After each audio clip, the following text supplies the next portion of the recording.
오늘 은혜 받으실 하나님의 말씀은 히브리서 4장 12절에서 13절까지의 말씀입니다.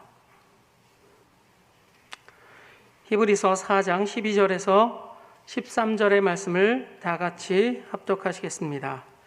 하나님의 말씀은 살아있고 활력이 있어 좌우의 날쌘 어떤 검보다 예리하여 혼과 영과 및 관절과 골수를 찔러 쪼개기까지 하며 또 마음의 생각과 뜻을 판단하나니 지으신 것이 하나도 그 앞에 나타나지 않음이 없고 우리의 결산을 받으실 이의 눈앞에 만물이 벌거벗은 것 같이 드러나느니라. 아멘.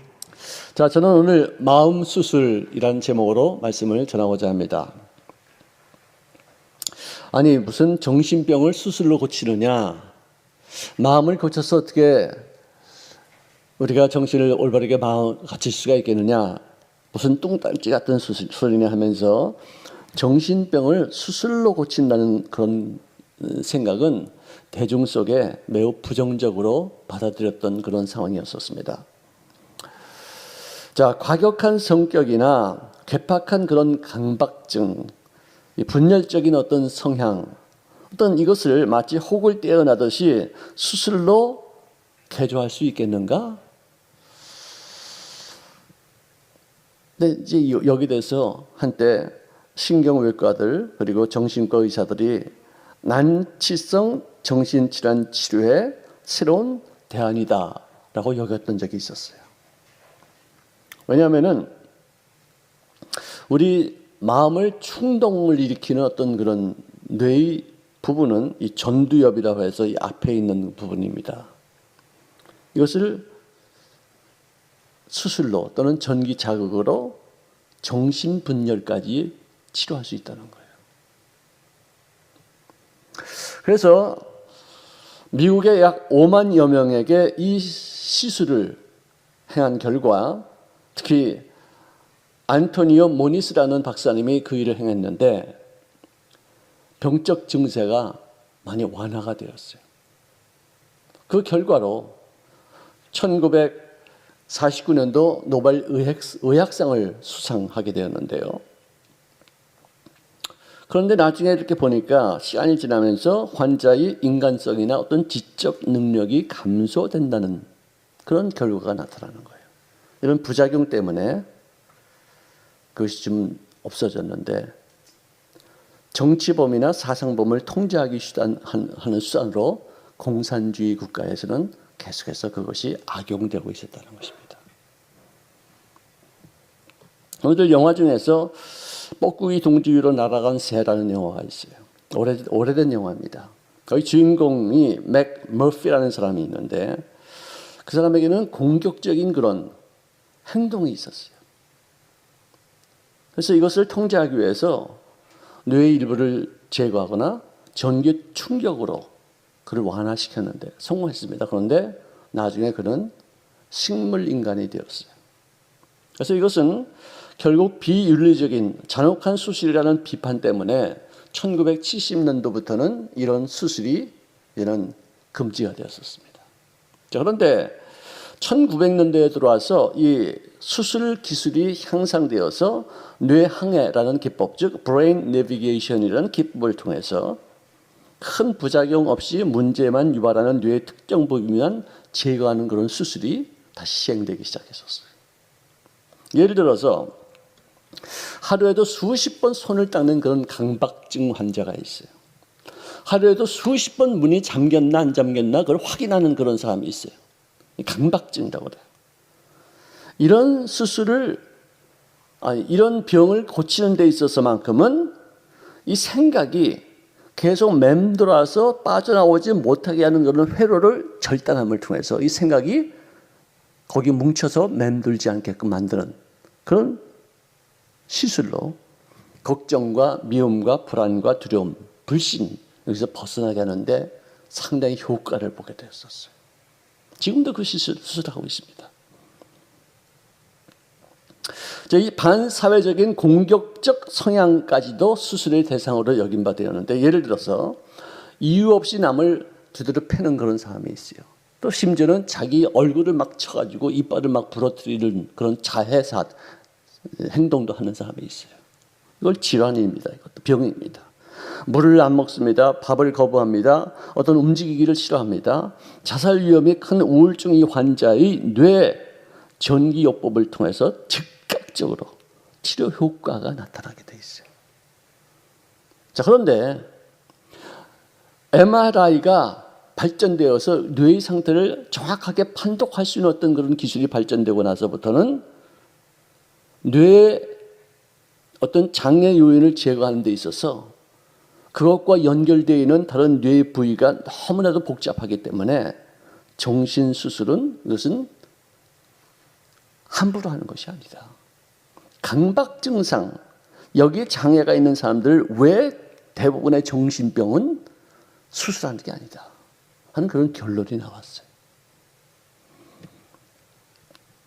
맨 처음에 이 수술 방법이 활용되어질 때 약물 치료가 어려운 그 많은 환자들에게 희망이 되었지만 이 마음 수술로 치료할 수 있는 그런 정신질환은 극히 일부분이라는 국내외 연구 결과로 인해서 심부 자극 술 등 이 외과적인 수술로 이 치료의 효과는 50% 미만이라는 거예요.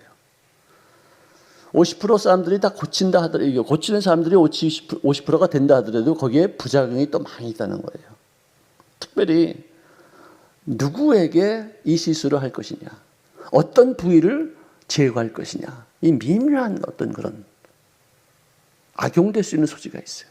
심지어 중국에서는 한때 의사들이 일단은 당장 수술 효과가 나타나니까 사람들에게 종용을 많이 해서 돈벌이 수단으로 아주 각광을 받았던 그런 시대가, 그런 때가 있었어요. 근데 지금은 그걸 이렇게 많이 활용하지 않습니다.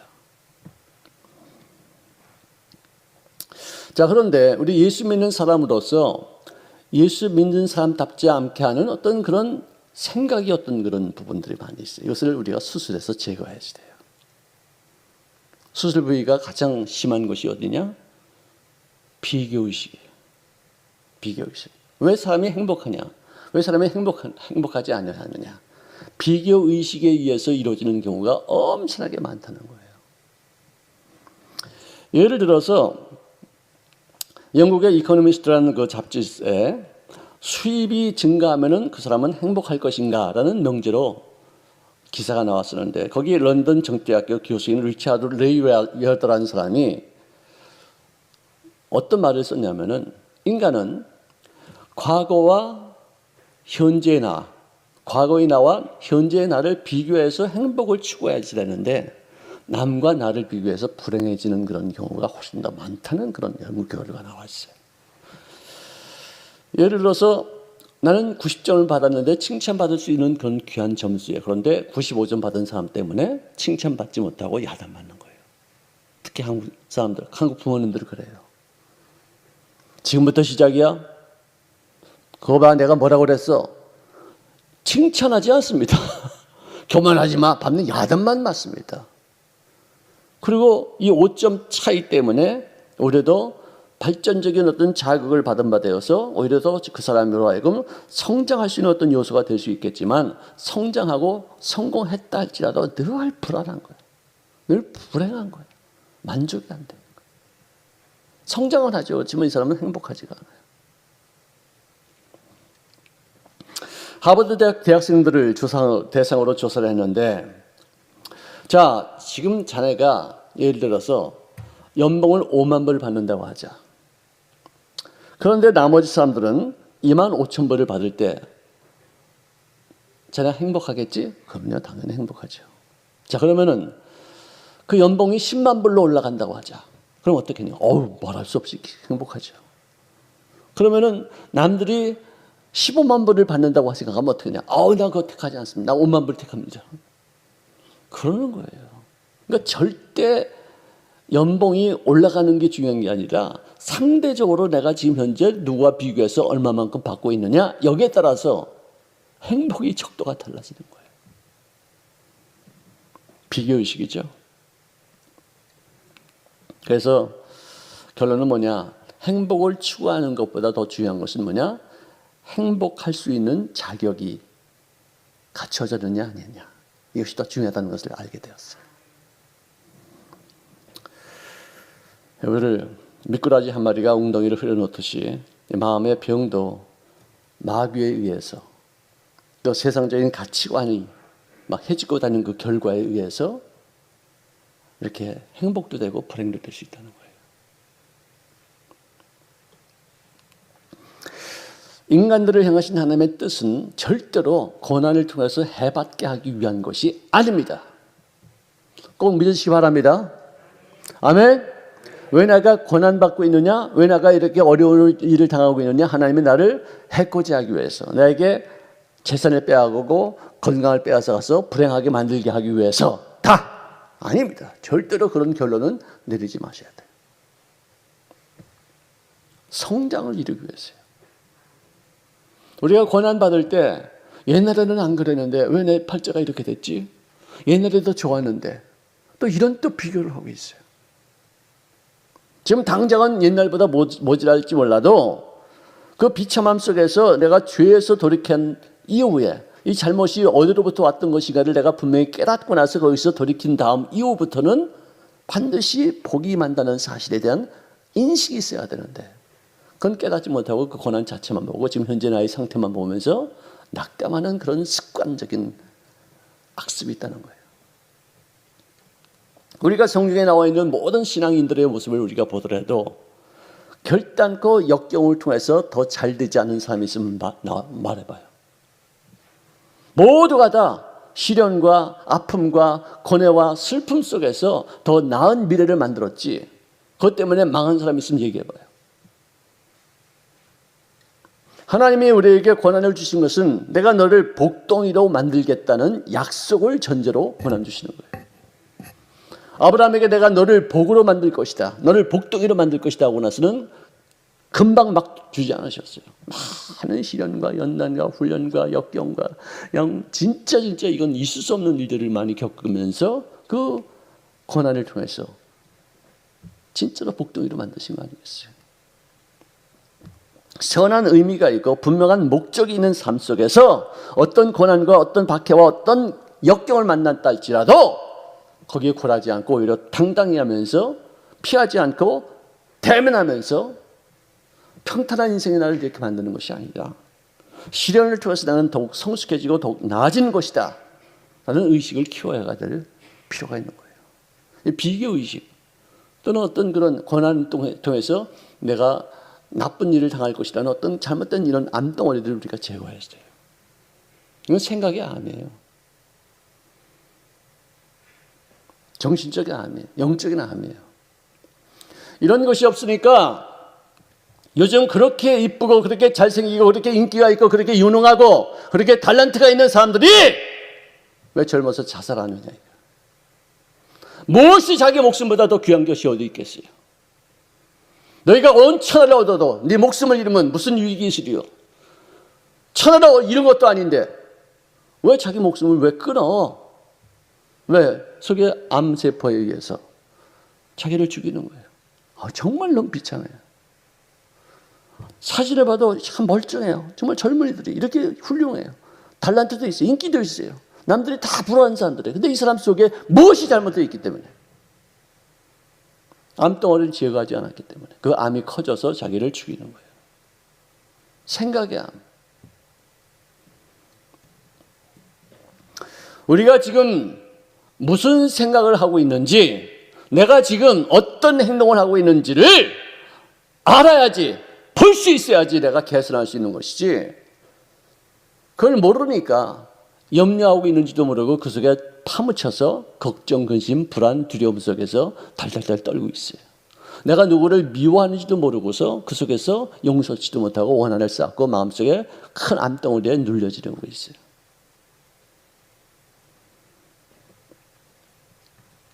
제가 이번에 격리 상태에서 모처럼 이 유튜브를 내가 쭉 봤는데 거기에 많은 어떤 그 유튜브의 그 내용 중에서 외국인들이 보는 한국인들의 모습, 탈북자들이 보는 남한 땅의 모습에 대한 유튜브가 엄청나게 많아요. 그 말의 뜻은 뭐냐? 우리는 우리 자신들에 대해서 모르고 있다는 거예요. 못 보고 있다는 거예요. 그 사람들의 눈을 통해서, 그 사람들의 어떤 귀를 통해서 우리를 이렇게 말하는 것을 우리가 보고서 우리가 이런 모습이구나, 우리가 지금 문명국이구나. 그들은 한국에 도착해서 인천공항을 보고서 뒤집어지는 모습을 보고서 우리나라 이 공항이 진짜 세계적이구나. 그때서 아는 거야. 그때서 우리가 스스로를 몰라. 너무나도 몰라. 몰라도 어떻게 그렇게 무식할 수 있어요? 그리고 지하철이 세계제라는 것도 우리가 몰랐었어요. 그들이 와서 어떻게 이렇게 철판에 된 어떤 지하철 좌석도 처음이지만 어떻게 이렇게 뜨끈뜨끈 나오냐, 이렇게. 그리고 노인석이 있고, 그 다음에 유부녀석, 임신한 사람들의 좌석이 따로 있어. 에어컨 빵빵 터져, 와이파이가 다 터져. 기가 막혀. 너 거기다 물건을 갖다 잊어버려도 몇 시간 안에 다 찾을 수 있어. 이런 나라가 어디 있어? 카페에 가서 내가 보니까 사람들이 핸드폰도 놓고 가방도 놓고 거기다 책도 놓고 컴퓨터도 놓고 왔다 갔다 하면서 화장실 왔다, 이런 경우가 어디 있어? 우리 같은 나라에서 그렇게 했다면은 1분 단지에서 다 가져갈 텐데. 이렇게 안전해? 이렇게 정말 서로 신용이 있어? 친절해? 치안도 있어? 음식도 맛있어? 택배 끝내줘. 밤에 아무 때나 그냥 돌아다니면서 주문만 하면 집에 앞에 딱 가져가고 또 다 가져가고. 이런 나라가 어디 있어? 우리도 잘 몰랐었어요. 우리가 이렇게 정말 선진국인지 그들이 말해주니까. 우리의 단점에 대해서는 잘 말해주지 않습니다. 우리 단점 중에 하나가 뭔지 아세요? 분별력 없는 집단주의예요. 한 가지 예를 들게요. 미국산 소고기 먹으면 광우병 걸려 다 미쳐 죽는다. 난리가 났어. 100만들이 모여가지고 몇 달 동안 데모하고 난리가 났었어요. 근데 그런 것이 그때 그 사건으로 하나가 아니라 그런 일들이 참 많이 있어, 한국에. 분별력이 없어. 왜 이성적으로 판단을 못해? 아니, 쇠고기 먹고서 광우병 걸린 사람이 있으면 한번 봤어야 될 거 아니야. 그런 것도 없이 누가 말하면 확 쏠리고, 누가 무슨 말하면 확 쏠리고. 그러니까 서로 간에 대적하고 서로 간에 분열이 되어지고 서로 대치하고 서로 네가 옳다 내가 옳다. 이 bias confirmation, 확증 편향이라고 그러죠. bias assimilation, 확증 선호, 호감도. 남들이 뭐라고 그러기 때문에 확 쏠리는 거예요. 판단도 않고 알아보지도 않냐고. 누가 무슨 말하면 다 그냥 쏠려버리는 거예요. 교회 안에도 그래. 정말 이런 어떤 잘못된 것은 우리가 스스로가 알고서 그걸 고쳐나가야죠. 이거에 대해서 우리가 무분별하게 그냥 휩쓸리고 다니면은 나라는 점점 더 혼란에 빠지게 될 것입니다. 개혁이라는 구호 밑에서 좌충우돌을 하면서 수많은 단죄, 정죄하고 나쁜 것이다. 그래서 난리가 났었어요. 그런데 정작 그 사람들은 더 초라해져요. 점점. 아니, 자기들이 잘못된 것을 지적했으면은 이것을 고쳐나가시는 전문가들이 그것을 갖다가 해서 나라를 부강시키고 더 발전시켜야 되는데 자기들이 그냥 이념적으로만 잘못된 걸 알고 있지 그것을 고치는 방법도 모르는 사람들이 막 힘을 쓰니까 나라가 엉망이 되는 거예요. 제가 여기 있으면서 이 교회마다 인터넷 사이트 들어가 보고 또 TV를 통해서 또 많은 다른 목사님들의 설교를 다 제가 많이 들어봤어요. 보통 때는 하지 못하던 건데 시간이 있으니까 제가 해봤는데, 근데 어떤 교회든지 어떤 설교든지 예수님을 정확하게 소개하거나 기독교에 대해서 정확하게 소개하는 것보다는 그 교회의 모습을 소개하고 담임 목사가 어떤 목사님인가, 또 그분의 설교가 얼마나 은혜스럽고 재미있는 것인가 하는 데 치중하는 그런 부분들이 참 많다는 거예요. 이 프로그램이 예수 믿는 사람들을 위해서 만들어진 프로그램인지 아니면 예수 믿지 않는 사람들이 이 프로를 보고서 예수를 믿게 하는 것인지 모르겠어요. 우리 교회도 어떤지 모르겠어요. 내가 보기에는 그런 부분이 있어요. 예수 안 믿는 사람들이 이 프로를 보고서 이 설교를 읽고서 예수를 내가 믿어야겠다고 하고서 결단하게 하는 그런 프로그램이 아니라 예수 믿는 사람들끼리 자기 교회 선전하기 위해서, 자기 목사님이 얼마나 설교 잘하는 것인가를 알게 하기 위해서 돈 들여가면서 방송은 직원 먹여 살리듯이 방영을 하더라. 이제 앞으로는 그런 부분이 개선돼야 돼요. 교회마다 불신자들을 위해서 우리 교회가 어떤 일을 하는 것인가를 보여주는 어떤 모습이 되어야 되는데, 예수 믿는 사람들끼리 서로 그 프로 예수 믿지 않는 사람들은 아무도 안 봐. 낚시 풀어봐요. 바둑 풀어봐요. 당구 풀어봐요. 골프 풀어봐요. 권투하는 거 풀어봐요. 뭐 케이프 뭐 이거 뭐라 그래 이거 뭐 싸우는 거 그런 풀어봐요. 그런 세상에서 교회가 어떤 모습으로 지금 운행하고 있는 것인가, 어떤 모습으로 대처하고 있는 것인가를 보여서 그들로 하여금 하나님에 대해서 관심을 갖게 되어지고 예수님의 행적에 대해서 좀 더 알고자 하는 어떤 욕망이 있게끔 만들어야 되는데, 교회 선전하는데 그런 일들을 감당하더라고요. 저한테도 밤낮 연락 옵니다. 목사님 설교 좀 여기 방영하십시오. 무슨 말이야? 돈 좀 내라 이 뜻이지. 지금은 설교 프로가 아주 쏟아지고 있는데 나 같은 사람이 또 가서 또 오염시킬 건 없다고 생각해요. 여러분들 매년 7월만 되면은 쿰브멜라라는 그런 축제가 인도에서 열립니다. 고다바리라는 강 앞에서 약 보름 동안 6천만 명의 힌두교 금욕주의자들이 순례해서 거기다 몸을 씻으면 자기들의 죄가 신심받는다 하는, 어느 누구도 평생 한 번은 거의 꼭 가고 싶어하는 어떤 그런 축제예요. 그 똥물에 들어가서, 그 시체 태운 그런 물에 들어가서 몸을 씻으면 죄에서 용서안 받는다? 종교지만 전 이해가 안 가요. 예수님이 나를 대신해서 십자가에서 피 흘려 심판받으시어서 내가 받을 심판을 그분이 대신 받았다는 것처럼 더 정확한 어떤 그 대속의 은혜가 어디 있겠어요? 내가 주님 앞에 나의 죄를 고백하는 것은 주님이 모르시기 때문에 알라고 하는 뜻이 아니라, 내가 지금 내가 지은 죄를 내가 지금 알고 있습니다. 거기서 입술로 고백하는 거예요. 정확하게 내 죄를 보지 못하고서는 그런 고백을 할 수가 없기 때문에 내 죄를 내가 이렇게 압니다고 해서 주님 앞에 알려드리는 거예요. 그래야지 내 죄를 내가 알아야지만 할 수 있는 기도가 시편 32편 5절입니다. 내가 내 죄악을 숨기지 아니하였더니, 알아야지 숨기죠. 모르고서 무슨 죄인지 내가 숨기지 않은 거, 그렇게 할 수 있는 게 어디 있어요? 곧 주께서 내 죄악을 사하셨나이다. 즉 다시 말해서 내가 내 죄를 알고 내 죄를 내 입술로 고백하였더니 그때서야 주님이 나의 죄를 사했다는 얘기예요. 이로 말미암아 모든 경건한 자는 주를 만날 기회를 얻어서 주께 기도할지니라.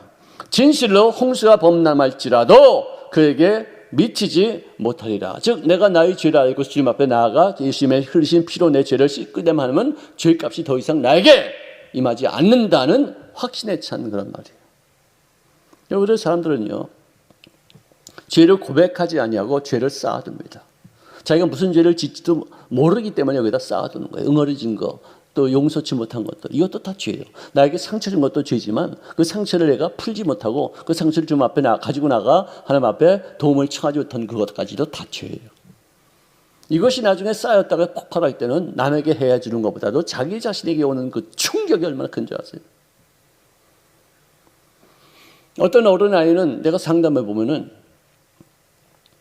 야단을 치면 울지를 않아요. 야단을 다 맞고서 울음을 참고서 꿀떡 삼켜요. 이게 위험한 거예요. 아이는 아이답게 울어야 돼요. 그러고서 징징 짜야 돼요. 그래서는 엄마 앞에 또 품어야 돼요. 그걸 꿀떡꿀떡 삼키고, 그걸 갖다 마음속에 응어리도 된 채로 그냥 견뎌나가는 그런 아이들 위험해요. 나중에 터져요. 자, 마음속에 응어리를 남기지 맙시다.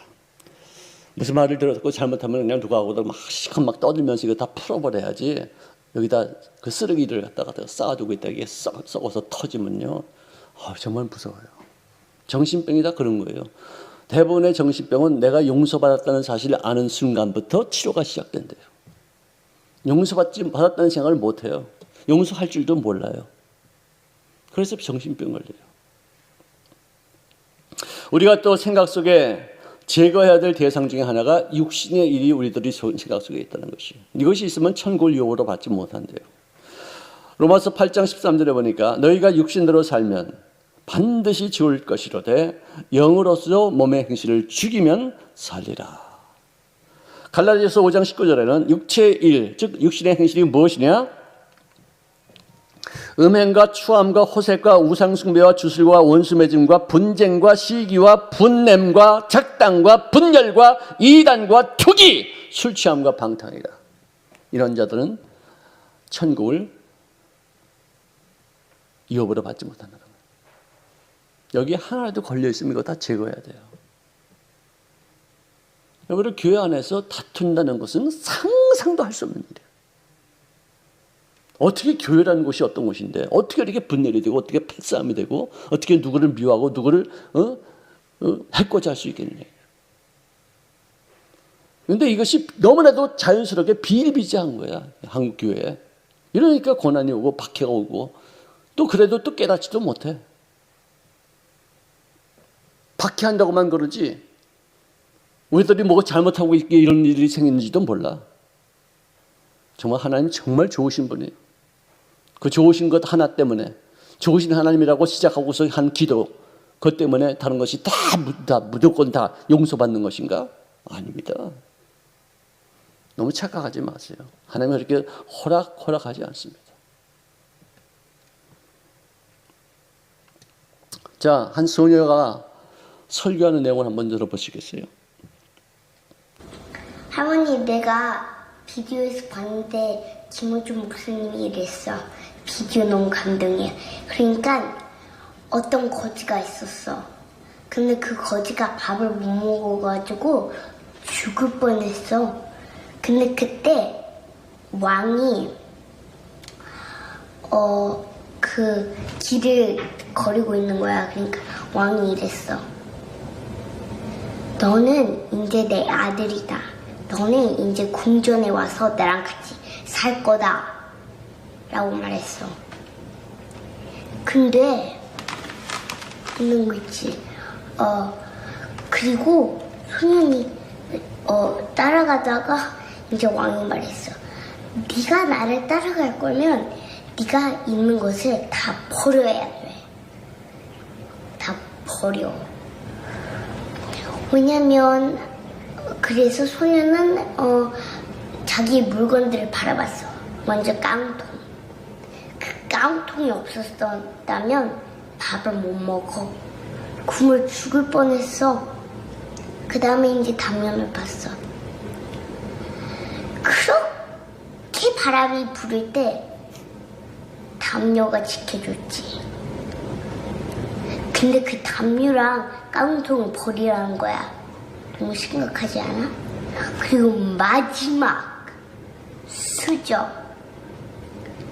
수저는 제일 아끼는 거였어.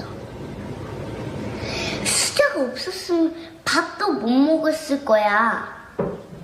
수저를 가장 좋아했어. 근데 그거를 다 버려. 그러니까 왜 버려야 돼? 그냥 나랑 같이 궁궐에 갖고 가면 안 되냐고. 근데 왕의 생각 아니면 말은 바뀌지 않아. 안 돼. 다 버려야 돼. 아니면 넌 아직도 거지로 살 거야? 아니면 나랑 같이 와서 궁궐에서 살 거야? 이거 다 버리라니까. 그러니까 지금 김호준 목사님이 말하고 있는 뜻은 하나님 진짜 막 하나님보다 뭐를 더 좋아하면 안 된다고. 하나님이랑 같이 헤이븐로 갈 거면 아무것도 들고 갈 수 없어. 깡통 그런 거를 갖고 가면 지금 하나님이 보시기에는 우리는 지금 거지야. 우리는 full of sin. 여기에 신이 너무 많아. 우리는 지금 거지야. 근데 하나님이 우리를 그렇게 사랑해서 지저스를 보내서 죽었지. 그러니까 3일에 일어났어. 그러니까 요거를 다 버리고 하나님을 믿으러 헤븐로 가는 거야. 자, 이제 할머니 잘 들었지? 거짓 스토리. 이제 끝이야.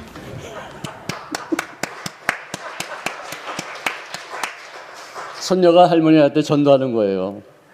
근데 저는 그 비디오를 보면서 참 많이 감동을 받았는데, 우리 할머니가 저에게 해주신 얘기는 뭐냐? 내가 한 10살 때쯤 있을 것 같아요. 저 아이보다는 조금 더 컸겠죠?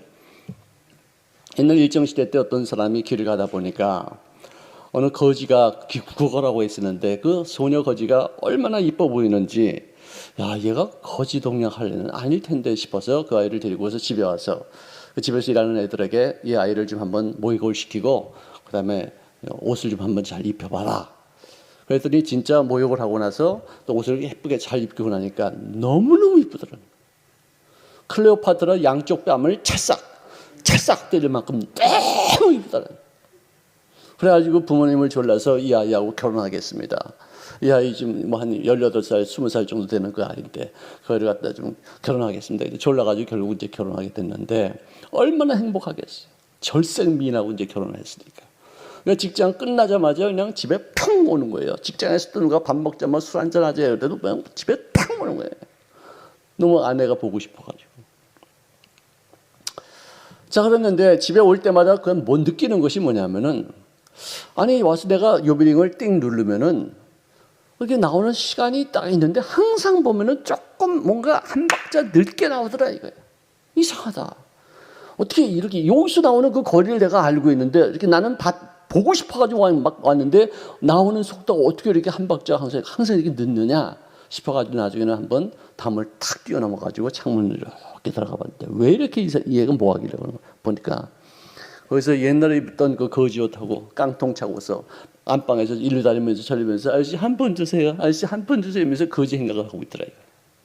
그래가지고 너무 놀래가지고 그냥 확 뛰어들어가서 이미 아주 머리채를 잠궈가지고 내가 쫓아버렸다는 그런 전설에 따라 삼천리가 있는데, 그 얘기가 생각이 나는 거예요. 과거의 것은, 추잡했던 일들은 다 제거하라 이거예요. 천국 가는데 돈이 뭐 필요 있어요?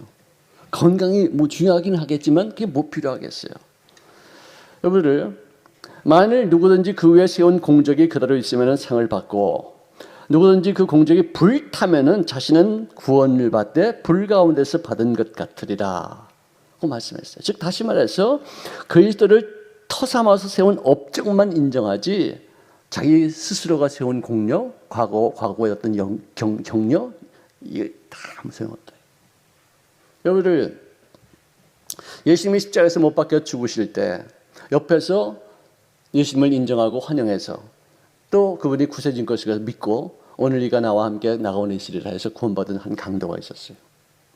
그 사람과 평생을 주를 위해서 일하다가 결국 맨 마지막에 십자가에서 거꾸로 못 박혀 순교하겠다고 했던 베드로와 천국에서 상급이 같다면 하나님은 불공정하신 하나님이에요. 절대로 상급 같을 수가 없어요. 그 강도는 불 가운데서 겨우 구원받은 턱걸이에서 천국에 간 사람이고, 사도 바울에게는 분명하게 상급이 있을 것이다.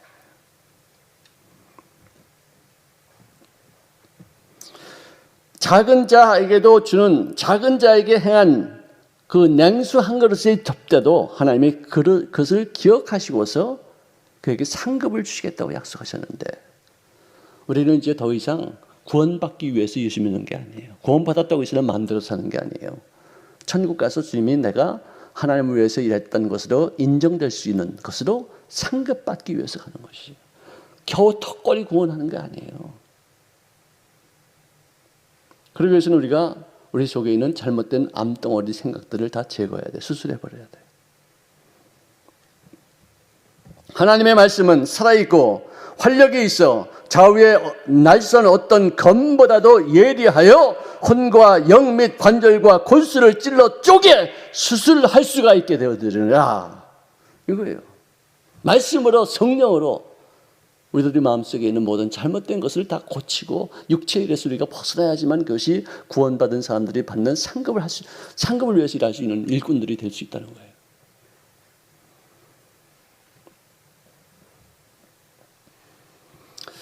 하나님의 능히 모든 은혜를 너희에게 넘치게 하시나니 이는 너희로 모든 일을 항상 모든 것이 넉넉하여서 모든 착한 일을 넘치게 하기 위해서 그런 것인데, 기록된 바 시편 112편 9절에 나온 말씀입니다. 그가 흩어 가난한 자들에게 주었은즉 그의 의가 영원토록 있느니라. 이것은 영혼을 수술한 사람들만이 할 수 있는 일이에요. 교회 다녀도 이런 일에 한 번도 참여하지 않는 사람들은 수많게 많아요. 헌금도 내죠. 그렇지만 집에 옆에 있는 불우한 이웃들을 위해서 어떤 뭔가 하지 않아요. 헌금 내는 것으로 우리 교회가 뭐 어떤 일이 좋은 일 많이 할 수 있어요. 저는 개인적으로도 그것을 행할 수 있는 사람들이 돼야지 진정한 의미에서 크리스찬이라고 우리가 말할 수 있는 거예요. 그것을 하나님의 상급을 드릴 수 있다는 거예요. 야훼를 경외하며 그 계명을 크게 즐거워하는 자는 복이 있도다. 그의 후손의 땅에서 강성함이요. 즉 야훼를 경외하는 것도 온전하게 우리 뇌수술을 받지 않으면 할 수 없어요. 또 그의 계명을 크게 즐거워하는 인생도 내가 뇌수술을 받지 않고서 내 속에 육신의 생각이 그리고 모든 육체의 일들이 있는 이상은 그것을 감당할 수 없어요. 우리 기왕 예수 믿을 거에는 정말로 건강하게 믿읍시다. 진짜 예수 믿는 사람답게 삽시다. 교회만 왔다 갔다 하는 사람들 나는 좋지 않아요. 모든 사람은 행복을 추구하지만 그러나 현실적으로 불행한 이유는 뭐냐? 잘못된 생각을 갖고 있기 때문에. 연대의식을 감소시키는 법적인 승리. 여기를 요즘은 세상에 뭐든지 다 법으로 따져서 살라고 그래. 법으로 해서 이기고 지고 나면 그러면 끝나는 거예요. 관계는 끝이에요.